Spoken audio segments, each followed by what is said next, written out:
இரு மாநிலங்களிலும் வெவ்வேறு முடிவுகள் வந்ததை தலைவணங்கி ஏற்றுக்கொள்வதாக திமுக எம்பி கனிமொழி தெரிவித்துள்ளார். மறைந்த முன்னாள் முதலமைச்சர் கருணாநிதியின் நூற்றாண்டு நினைவு விழாவை முன்னிட்டு திமுக மகளிரணி சார்பில் நடைபெற்ற வினாடி வினா போட்டிகளில் வெற்றி பெற்றவர்களுக்கு முதலமைச்சர் மு.க.ஸ்டாலின் பரிசுகளை வழங்கினார். இந்நிகழ்ச்சியில் கலந்து கொண்ட பின்னர் செய்தியாளர்களிடம் பேசிய கனிமொழி, எதிர்க்கட்சி வரிசையில் துல்லியமாகவும் தைரியமாகவும் ஆணித்தரமாகவும் பேசக்கூடியவராக பிரியங்கா காந்தி வருவது எதிர்க்கட்சிகளுக்கு மிகப்பெரிய மகிழ்ச்சி என்று கூறினார்.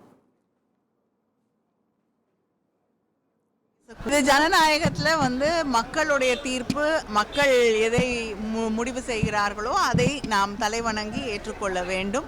மக்கள் இரண்டு மாநிலங்களில் வெவ்வேறு வெற்றிகளை தந்திருக்கிறார்கள்.